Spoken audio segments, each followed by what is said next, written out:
when I was on the admissions committees for PhD and master's applicants, a lot of applications, they felt like the applicants thought, well, it's so inaccessible. I'm just going to submit whatever and see what happens. And I think what I would like to convey to our listeners is that effort does matter and it does translate in the documents.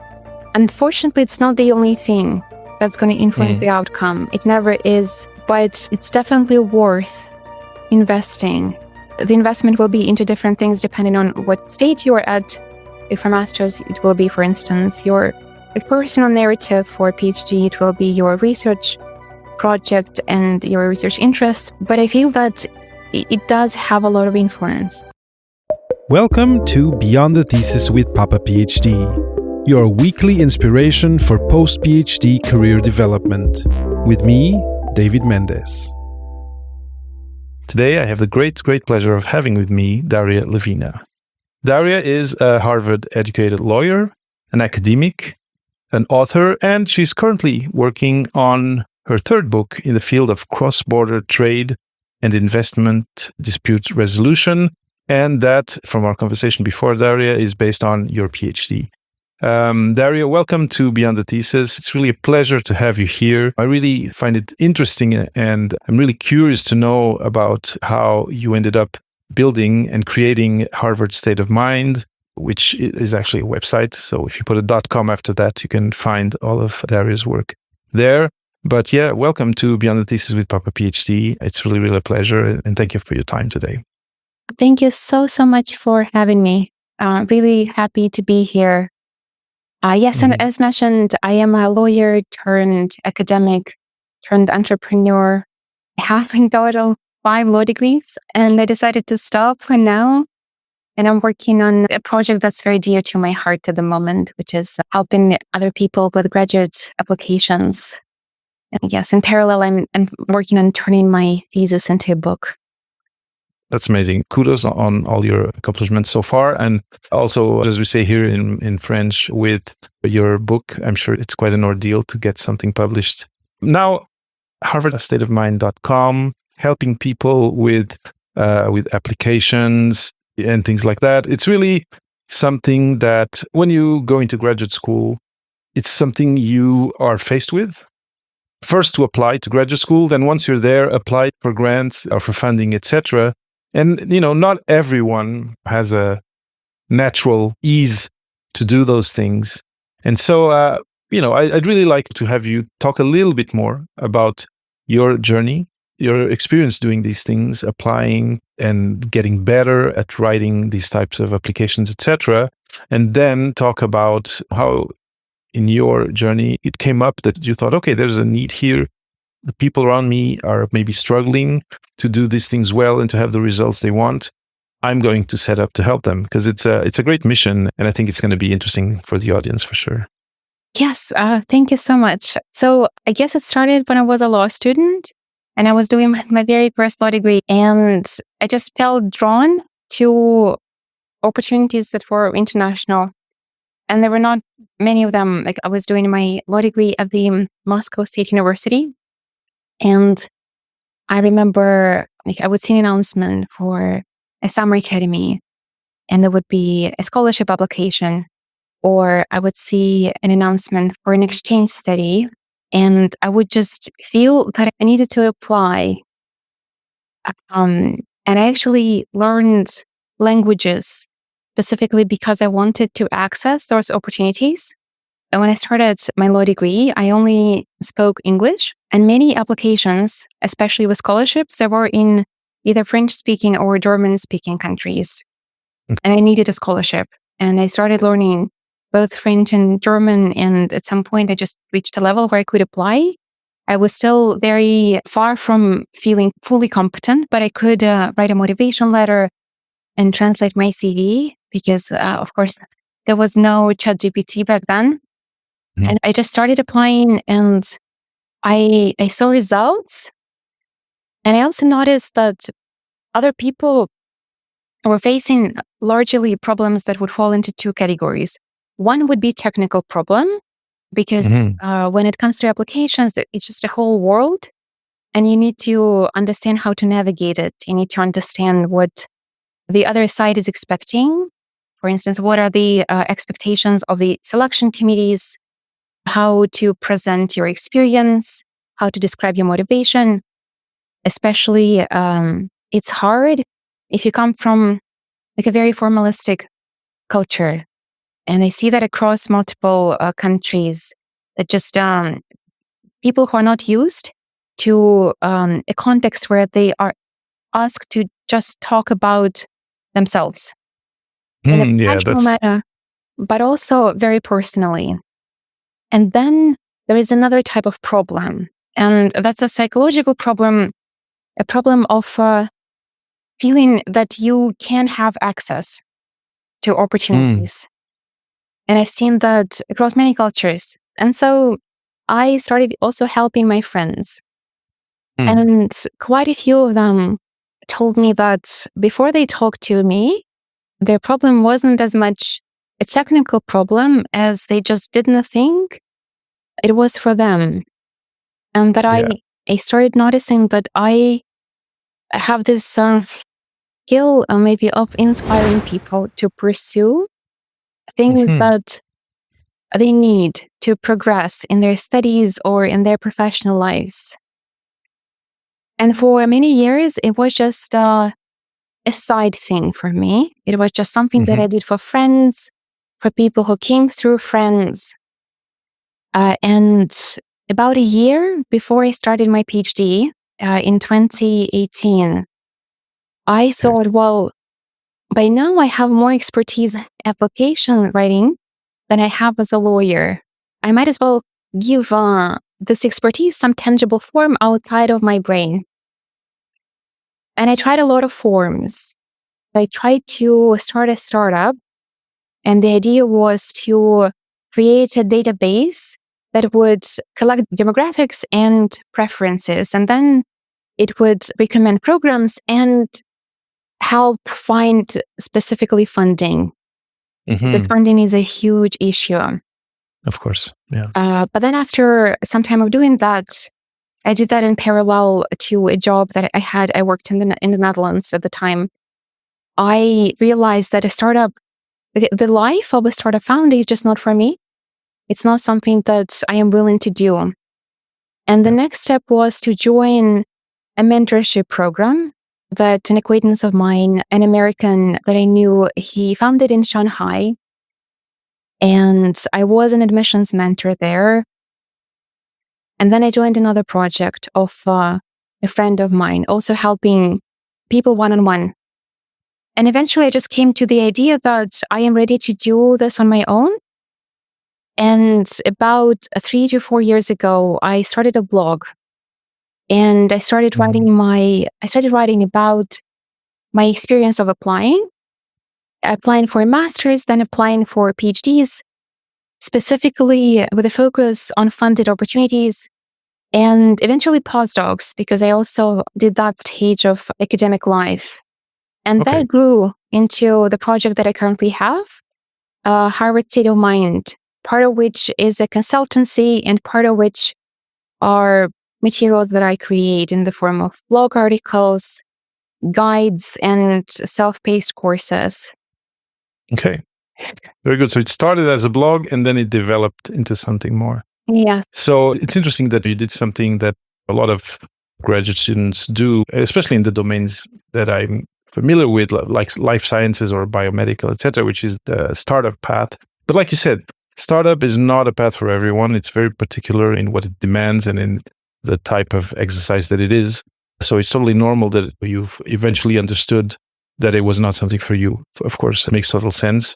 Now, what I find interesting, apart from your, the way you kind of navigated trying to start something and then being a collaborator with other people and then eventually working for yourself, is something that I've seen before. And that is, I think, for people coming out of academia, I think is a natural way to go, because there's some learning curve that you need to go through. And if you start on your own right away, unless you have this super awesome idea that you really can market right away, and that's really rare, this type of journey makes total sense to me. Now, you mentioned two things that of course really piqued my interest a lot, which is the fact that there's two sides to the difficulties that people may have when applying for different things. And you said there's the technical, and then there's the mindset or cultural, kind of these two sides. I wonder, and I'd love to dig a little deeper into that with you, because people watching or people listening for sure have tried to apply to something, have been successful or unsuccessful, but have had this moment of, like you said, for example, one thing you said, more technical, is, especially when you start, is this kind of situation where you feel like, how do I know what they expect of me? How do I know what they will value from my journey? And that can lead to the other one, which is then, I don't see it right away, so I'm not the person for this thing. Can you talk a little bit about that, your personal experience with it, but also maybe your experience now that you've helped different people go through that, kind of a more general, like problematic and then solution for that in your experience? Mhm. Yeah, sure. So I'd say it was such a long process for me to figure out what is actually expected on the other side. And then there was a whole process of also accepting that even when you meet a lot of the parameters, a lot of the factors that will influence the outcome will be outside of your control. And just trying to hold those two things together and still do everything I can. And I'd say the expectations, they are different depending on the stage you're at academically. They're different for masters and they're different for PhDs. And then they're different for postdoc and grant applications. With a master's, the issue I see very often that applicants face is that they don't see a lot of value in authenticity. They think that they have to fit a certain mold, that there is an ideal applicant and they need to be someone they're not. That's a problem. Yes. And usually for masters, it is very, very important to show diversity and show how your background is truly yours. Okay. How it is not some generic category. You're not just a generic category of an applicant, but you lived a particular experience. And that experience brought you to a point where you need a master's degree to progress to the next stage of your life, whether it's academia or it's work in the industry, a job in the industry. And the key there is to, first of all, show why you need this degree. And when doing that, give enough context, not too much, not too little. And context, when I say context, I mean, talk about your background. A lot of people, when they come to me, they think their backgrounds are not important, that it's just something from the past. And they try to answer the prompts for the documents they need to write, like statements of purpose. They try to answer them very, very literally. Like saying something along the lines of, my motivation for applying to this degree is twofold. But the problem with this line of reasoning is that if I am on the admissions committee, and I have been on the admissions committee, it's just never enough for me, because I need to understand why you have those reasons. And what makes those reasons unique and valuable is your background and what made you interested in the things you're interested. That's for the master's. For the PhD, at least for the type that I have most experience with, which is developing your own research project. And that's something that's very common in law and social sciences. Yeah. And it is incredibly difficult. And I hate it. But it's funny because when you're on let's say community boards of people who are starting their PhD, especially in the social sciences, like you said, it's the big, like, how do I set up my question and my area of study? And it's a big, big issue. And it stumps a lot of people. Yeah. It's very, very difficult. And here, the background of the applicant matters less. It only matters to the extent that it makes you a qualified candidate to do the research you're proposing to do. And I've seen applicants fail because they proposed something that was completely unrelated to the expertise they had. So one needs to account for that. But there is also a very big task of finding a problem, a real problem, and positioning it in your field and showing how what you've done before is relevant for what you want to do. And I've seen applicants fail to do this. For instance, when I was on the admissions committee during my PhD, there are multiple stages. One can do pre-selection based on the academic criteria. One can participate in the interviews because once the pre-selection is made, the shortlisted candidates are invited to present their projects, and then it's mostly about the project. But for instance, I've seen a candidate who wanted to study Colombian truth commissions. Okay. And she did not do any work related to Colombia. She did not speak Spanish. She would not be able to access the relevant literature. And the committee raised the question, well, is this candidate qualified enough? And the answer was no. But the project itself was good and valuable. It's just the candidate didn't have the expertise. And then I have seen when the candidates did have the expertise, but they failed to show how what they wanted to study wasn't just a gap, because a gap in and of itself is not enough. Maybe there is a good reason why there is a gap. Maybe there is nothing to research. Of course. But they failed to demonstrate that there is a problem that needs to be solved, and it is an urgent one. And I'm here to save the day by this project that I developed. I see.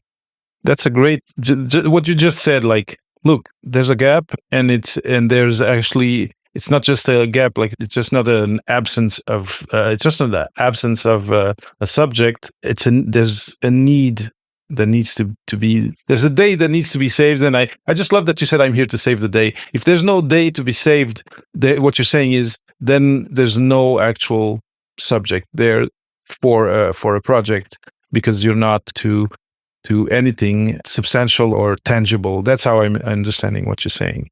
So it's a question of why, right? It's a question of there must be a why, and it's not just curiosity. 100%, yes.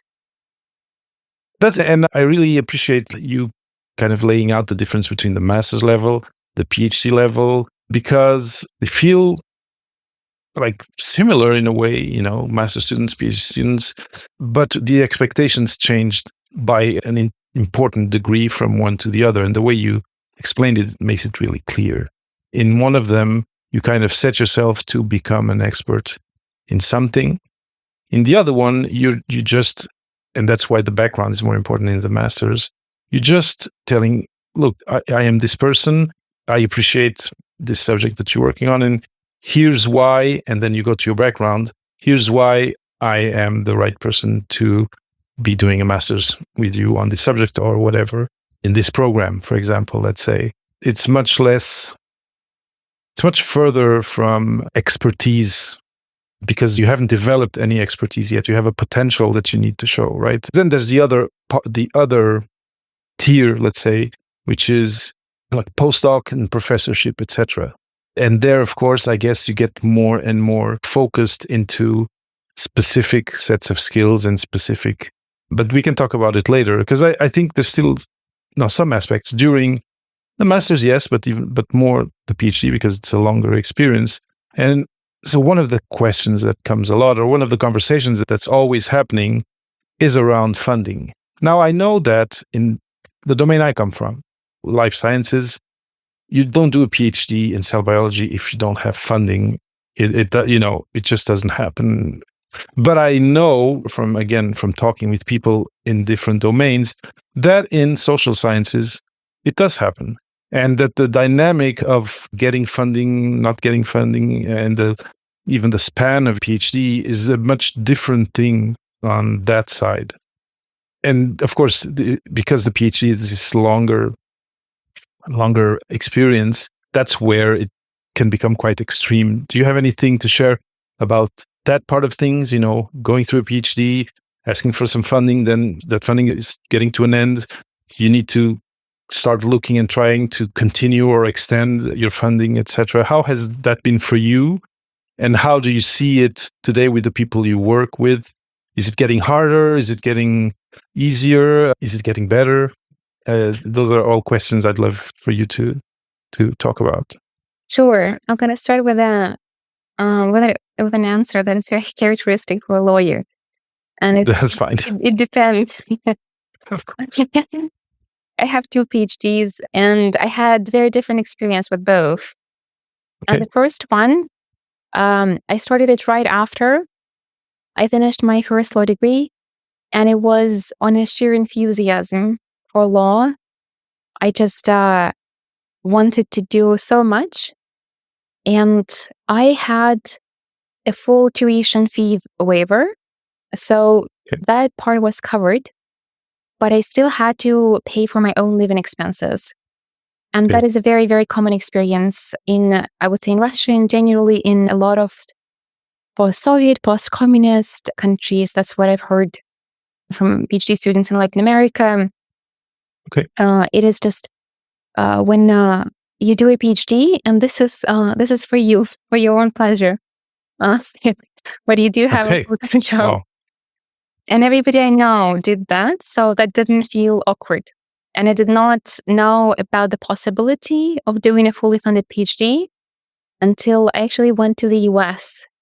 And people started asking me, like, they would ask, are you going to do a PhD afterwards? And I would talk to people and know that PhD is just what they do, the only thing they do. And when I finished my master's in the US, I was considering 2 options. I wanted to work for an international organization, or I wanted to keep pursuing academia, but full time.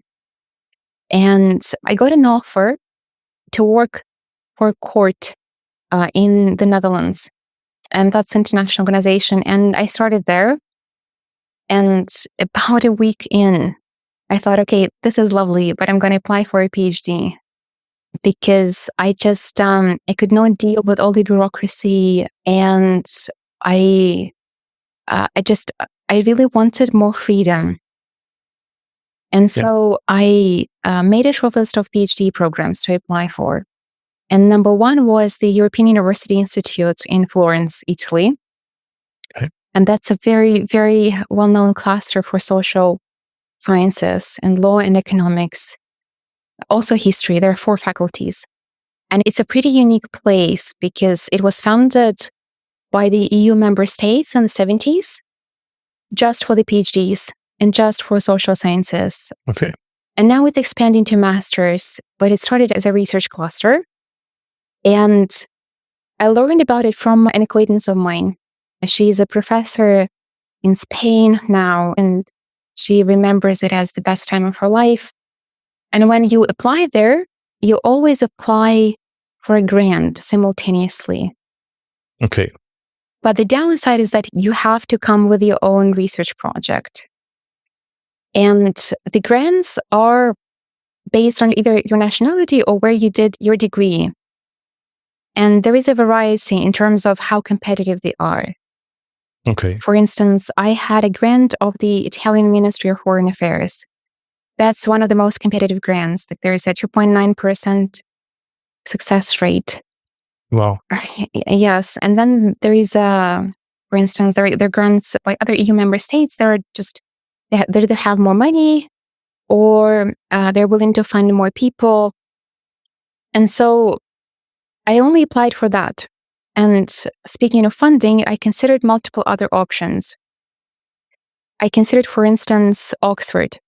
But when I talked to people there, I've heard this story of securing funding for 2 years and then having to either tutor like 20 hours a week or having to start this process of looking for funding all over again. And I thought, I spent so much time in my life just looking for funding. I want to have this stretch of my life fully devoted to a PhD and research. Yeah. And I am very happy that I got that grant from the EUI. It covered the entire 4 years. Nice. Yes. And so you said it was very competitive. And again, because especially when you start your first applications for funding, you're really kind of very green at it. You don't know. You're in ignorance of all it is and of the way it works, the mechanics, etc.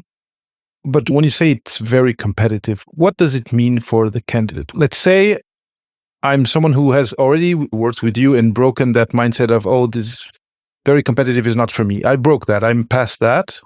Now, how do I apply with the best chances that I can? What are the critical things, for example, in your case, that allowed you to get this like 2.9% success rate funding? And of course, I'm asking this knowing that you can travel in the past and tell me everything, but some key things that might inspire the people who are watching or who are listening. I would have been totally kind of blinded by just the term "very competitive." That can be very scary and can make people even not apply. And I think there are a few elements, a few factors, and one is that, fortunately or unfortunately, but you do have to have strong academic record that you've built before. Unfortunately, that matters. If I didn't mention that, I just wouldn't be truthful. Of course. For instance, when I think back to the time when I participated in pre-selecting applications, the admissions committee will look at the academics before they look at the project. So Okay. you need to have that covered. Once you have that covered, focus on your project. And I think that's what really sustained me, was that, first of all, I was just genuinely interested in what I wanted to do. And I did the best job I could. And a lot of what I did, it was transferable. So in my case, my PhD application worked out. But of course, I have multiple applications that I've submitted in my life that didn't work out. Most of those applications I reused.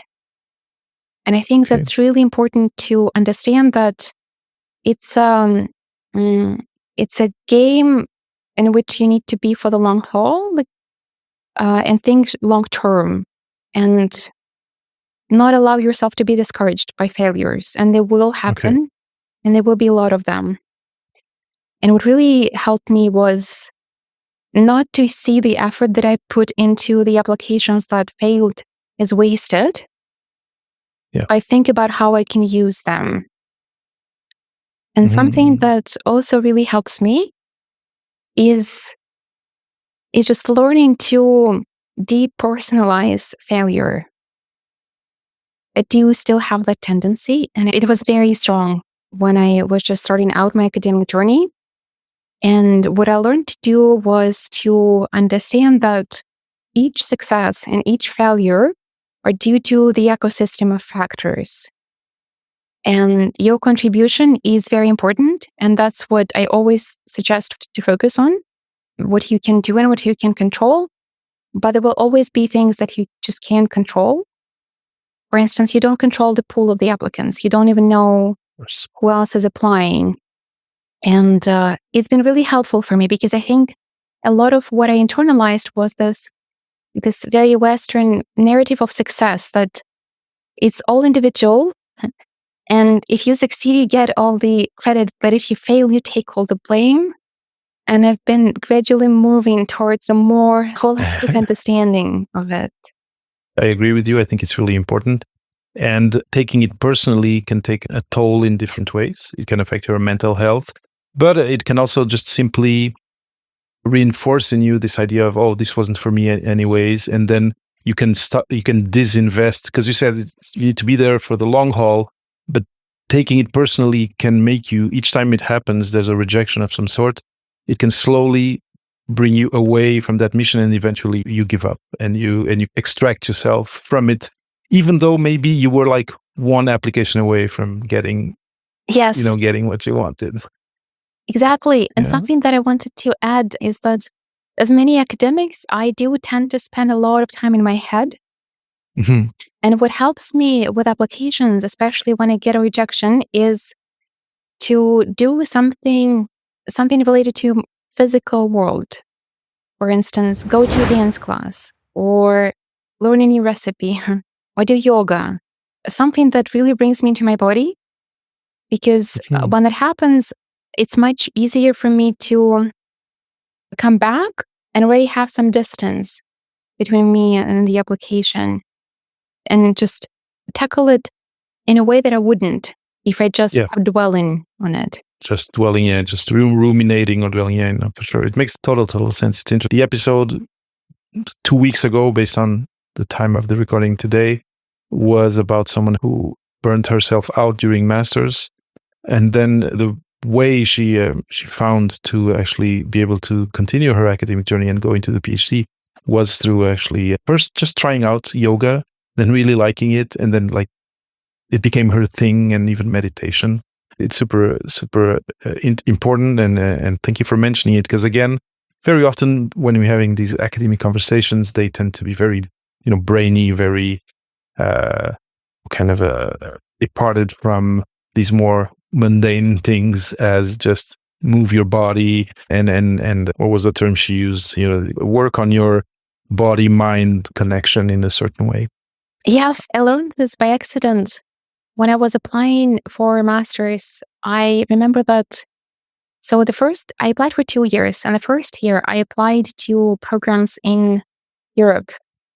Okay. And my dream was to get into Oxford because they were the only place that had surprisingly good funding for this particular type of program. And I also applied to Cambridge and to a few other programs, and I got into Cambridge, but I didn't get into Oxford. And I remember the day that I got the rejection letter from Oxford, I was really determined to just suffer. That was my plan for the day, and think about what a worthless person I am. But a friend messaged and asked if I wanted to go to a dance class with him. And I thought, well, that's a very hard choice because I'm really determined to suffer here. I had plans. Yeah. And I thought, okay, I will try. And I went to a dance class, and it felt just so uplifting because I learned to move in a new way, and I had a fun time. And the next week I reviewed my application, and I thought, okay, well, actually, I wouldn't have admitted myself. And I rewrote it, and it was the application that got me into Harvard. That's a great story. And anyway, if you're listening and and you're very much caught in your thoughts, hear what Daria is saying, and think, what could I do to just change change this pattern, this groove I've fallen into right now? And then, a rejection like the one that you're mentioning is not an end. It's not a definitive wall that stops you from doing anything. And you really said it very well in your case. It was actually a starting point for something that came later, and for a later success. So it's that's very much a mindset thing. But it's funny how you moving your body and this like body mind thing, how doing this exercise, which got you to do something different, actually got you out of that rut, and then allowed you to then move on with your life without these like very negative feelings. Because they can definitely hinder us and even stop us from doing things that we need or that we want. Yeah. We've been talking for a while, and you've had all this practice doing this. Like you said, first you started doing it for yourself.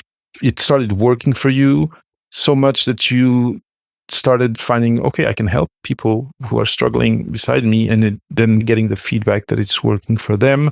And then, like you've been saying, it's still something that you can work on throughout life. I imagine that in your employment now, you're working on your for yourself, but eventually there'll be some grant that you'll want even for your project or something, and it's something you'll keep working on and keep getting better at. And so, why I think this is important, it's because it's not a on or off skill.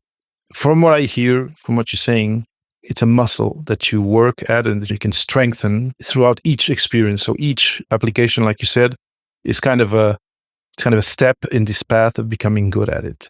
And I think this is for me at least, very heartening for people who are out there and thinking, oh, I just suck at this. You may not be as good now, but it doesn't mean that next week, next month, next year, you're not much, much better.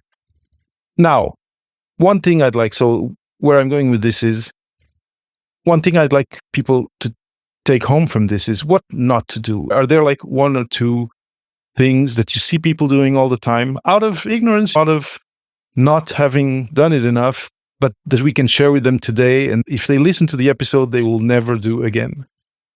I think number one, I'm not sure that that's the reason, the way people do it, but it comes across as a lot of applicants, they treat the process as a lottery.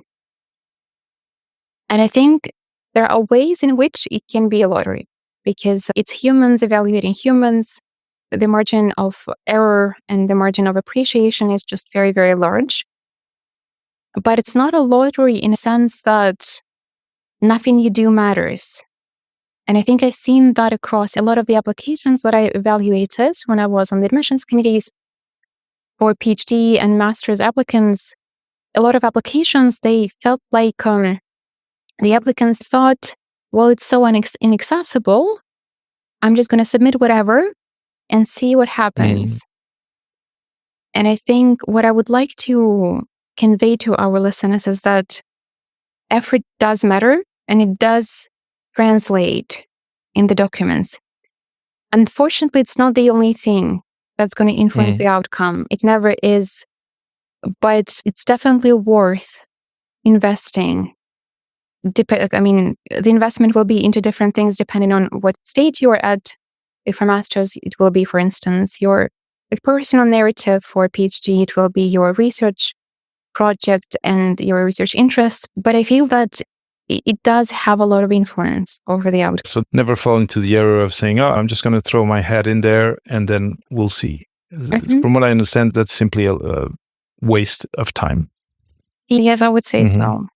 And then is there some technical thing that people have done that you've seen that in a way or another reduces their chance of being successful? Or, if there's nothing technical per se, have you also seen or read something, let's say in a letter of motivation, that you're like, yeah, this needs to be changed, or you may think that this is a good idea, but it isn't? Because often also people, like you mentioned in the beginning, have this idea of what is, or either they can be in full ignorance of what is expected, but they also may have a wrong idea of what is expected. Yeah, is there anything like that? I think along the technical side of things, especially when we're talking about statements of purpose and motivation letters, it's very common to either to go to personal or to formal.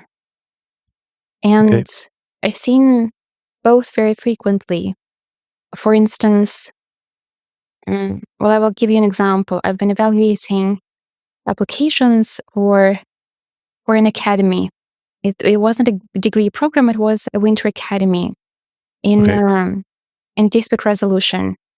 And one of the applicants wrote about their experience of when they were very little, they would need to hide under the table because their parents would fight so much. And that was the reason they became interested in conflict resolution. And I've seen, again, I can name a lot of stories like this, or a very typical American story of being held at a gunpoint.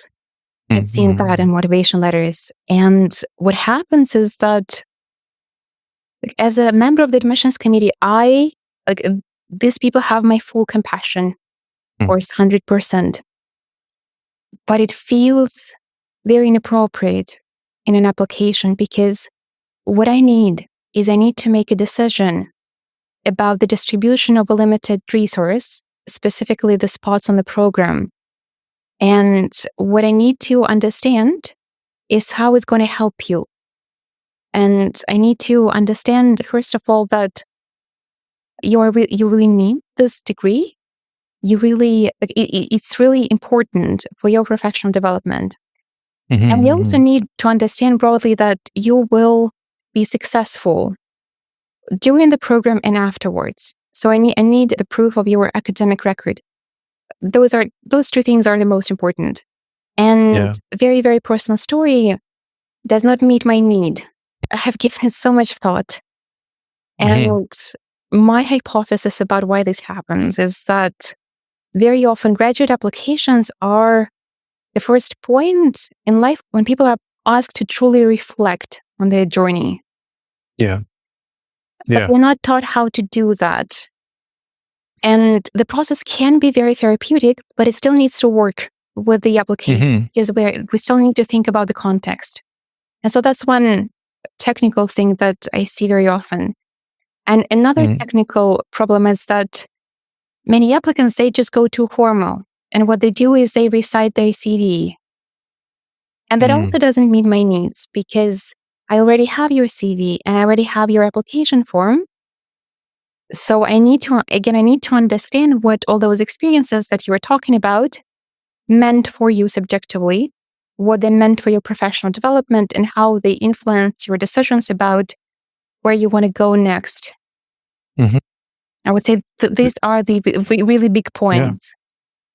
And they make total sense because you need to strike a balance. You need to have some personal aspects because you want to, as the person evaluating, you want to have a kind of an idea of who the candidate is in the context of that grant or that program or whatever. And then you want also to have the academic part, but just the academic part, well, they could have sent just a CV and that would be enough. So it's to strike a balance between the two. And I agree with you, going too personal, you're green, you never were coached about this. And then you go full personal and you exaggerate on that side of things without thinking, okay, this thing that I'm sharing needs to have a function. And the function is having the person evaluating, seeing, will I fit in this program? And will it work? Will I contribute whatever is required, etc.? And personal stories of the past do not fill that gap. It makes total sense to me. What's interesting in the two examples you said is they're two poles of the same kind of gamut, of the same spectrum. You kind of want to be here, and the problems are being too much on one side or another.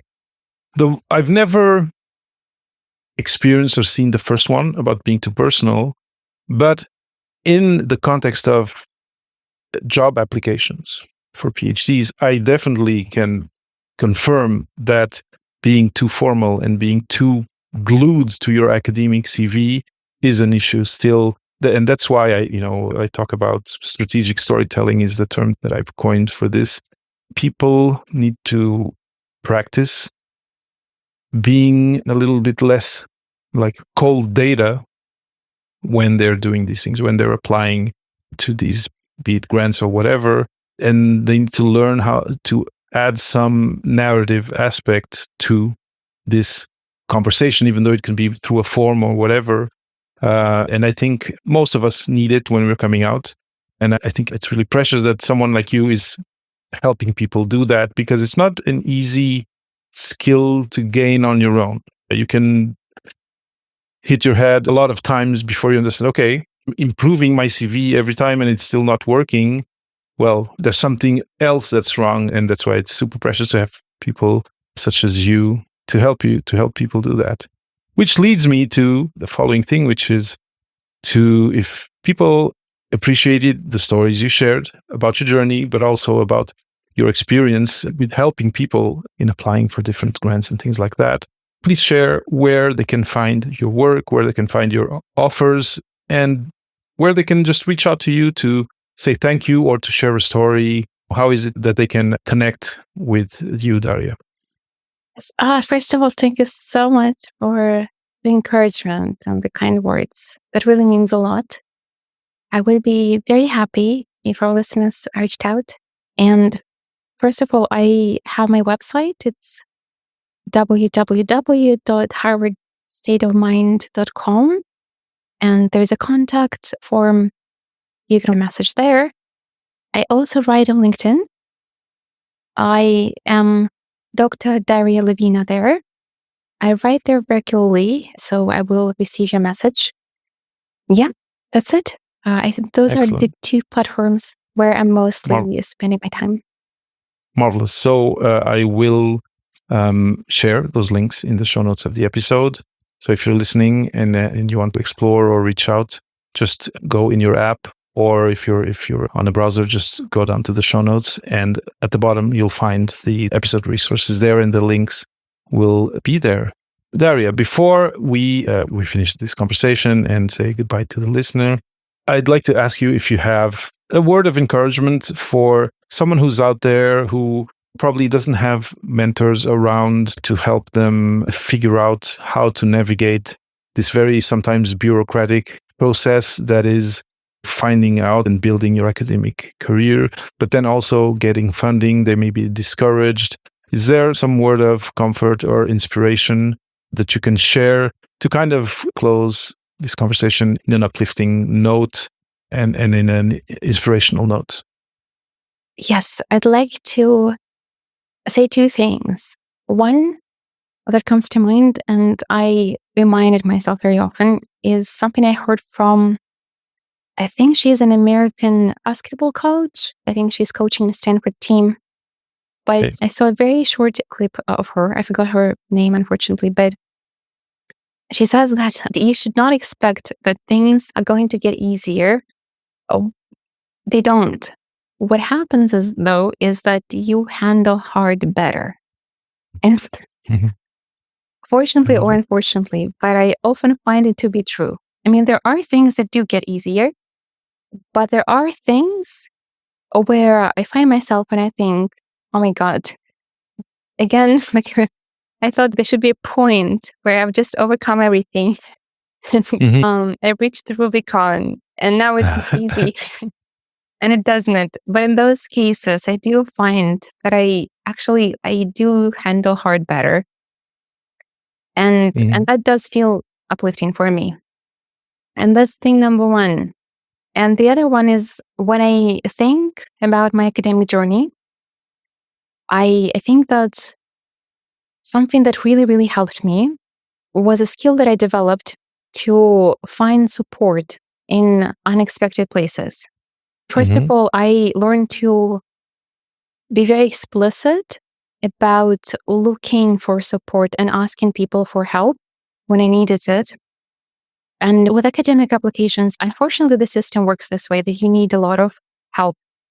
You need academic hosts, collaborators. You need a lot of support, and it's a skill reaching out. But there are Mhm. also many types of support that you wouldn't maybe recognize as support. Sometimes it's a song that I listen to, or a very fleeting comment that someone made that we're not even good friends, but this person just said something very brief that I noted down, feels very uplifting. And actually, Mhm. what I did a couple of years ago, I started a note that I call my Patronus Mhm. note. And whenever someone does something good for me or something good happens, I write it down. And when things get hard, academically and otherwise, I go to that note Mhm. and I remember that I have a lot of support. I love it. I love it. And I love the Harry Potter reference, but that's a great idea. It's true that if we don't do something like that, often these really bright moments that are fleeting, we forget about them. And then we a little bit like you mentioned in the beginning, we just decide, okay, today I'm just going to feel bad because I'm a failure or I don't deserve this or that. I really appreciate these two words of motivation or these two inspirations that you shared. I think they can be reused by our audience easily in their own way, but I think it's a really great way to end this conversation. So, Daria, thank you so much. Thanks for having taken the time to be with me here on the podcast, on the microphone. And yeah, I really wish you the best success with all that you do and that you keep helping as many people as possible navigate these kind of tough processes in a better way that is less fraught with feelings of failure or feelings of inadequacy. My take home message, and that really stayed with me since the beginning of the conversation, is if you want to do something like this, if you want to get a degree, there's no reason to exclude yourself out of the process. Go for it, get the help, and go for it. Don't tell yourself, I don't deserve it. It's just a missed opportunity for you, but for the world also, to have you follow this goal that you're setting for yourself. Anyway, that's what I'm taking home. Thank you so much for having me. It's been such a tremendous pleasure. Thank you for listening to this new episode of Season 6 of Beyond the Thesis with Papa PhD. Have a question about this interview? Want to leave a comment about the podcast? Have someone you want to recommend to be interviewed? Go to speakpipe.com/papaphd and leave me a voice note. Just hit the big record button and leave me an up to 90-second message. I listen to all my messages and I consider all of them for feature on future episodes. speakpipe.com/papaphd. Hope to hear from you soon.